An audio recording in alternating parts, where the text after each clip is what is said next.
The Democratic National Committee released a long-awaited yet still incomplete report into what went wrong during the 2024 presidential election. The report had initially been shelved, but after months of consternation and criticism, DNC Chair Ken Martin said he released it today in the name of transparency. He also said it, quote, wasn't ready for prime time and rejected its findings, writing this: I am not proud of this product. It does not meet my standards, and it won't meet your standards. I am releasing the report as I received it, in its entirety, unedited and unabridged, with annotations for claims that couldn't be verified.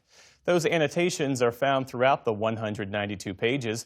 The report blames Joe Biden's political team for not positioning Kamala Harris for success.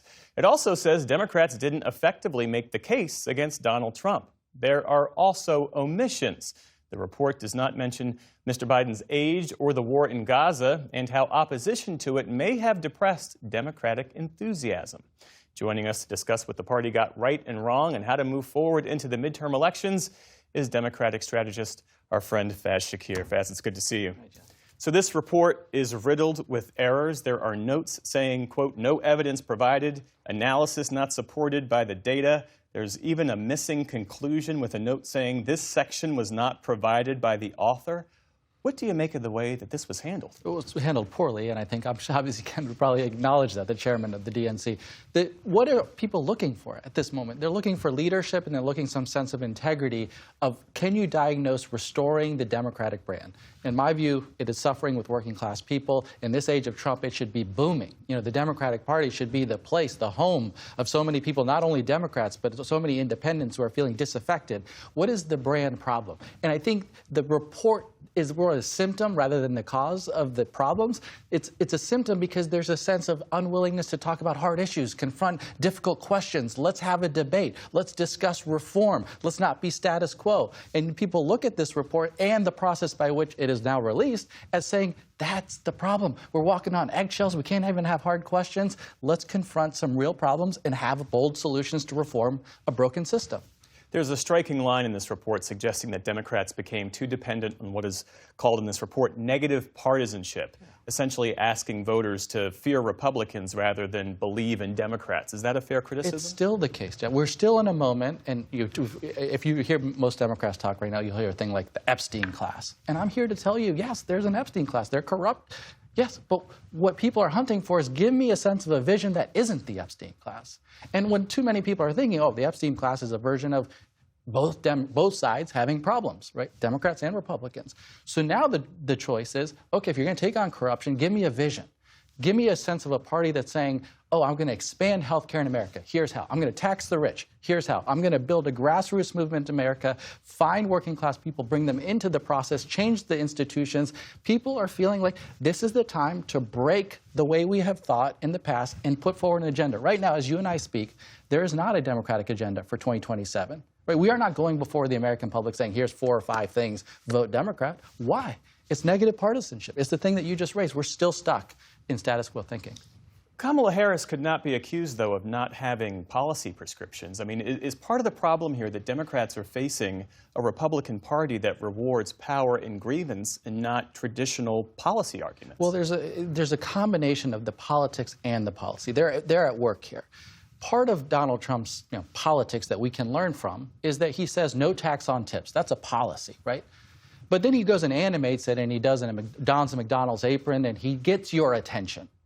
Now, when we come up with great technocratic policy solutions, many of which I agree with, if you looked at Harris's platform, it isn't just merely writing them on a page and telling people this is something to vote for. You got to go animate it. How do you animate, Jeff? Well, you got to pick some fights. The way you choose to decide what are your values, what you care about, is when you say to Jeff Bezos, we're going to tax the rich. And then Jeff Bezos gets very angry and upset about it. And you see what's going on with Zohran Mamdani in New York City. Why is his popularity increasing? Because he is comfortable in the friction. He is saying, here's a vision. Here's how we can increase taxation. Here's how we can provide child care. Yes, some people can take me on, but are you with me or are you with the corrupt class? And that is a kind of a leadership that I think we need more of across the country. Some Democrats are now calling for Ken Martin to step down as the DNC chair ahead of the midterms. You ran against him for that job. How did Got all of 2 votes, Geoff. Hey, it's two He more won. He won fair and square by a healthy margin, to be clear. 2 is more than 0. I guess we can say that. But how do Democrats move forward from here? And frankly, do they need a DNC, a strong DNC, to win the presidency? I mean, the DNC, Barack Obama didn't rely on the DNC much at all. For sure, we do need a DNC. And this time, it's not only the DNC, by the way. We need strong media institutions. We need a strong PBS. We need strong institutions of learning, Harvard University, and everything else in between. And I think there's a loss of confidence in institutions right now. And what my argument would be, because I hear from a lot of Democrats, oh, the DNC can't do anything. Why are you worried about it? Like, in this time of great wealth and income inequality, solidarity is the thing. And the solidarity of people can only be built by good institutions of integrity. We need institutions to work. We need the DNC to work. So don't give up on it.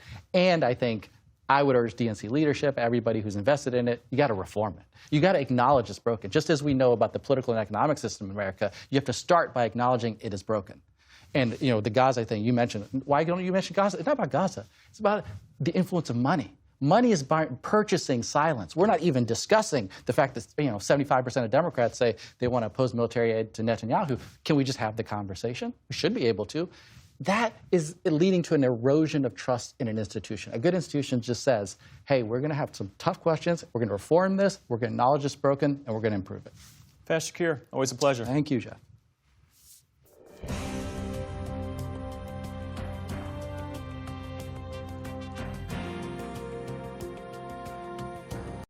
Support journalism you trust. Support PBS News. Donate now, or even better, start a monthly contribution today.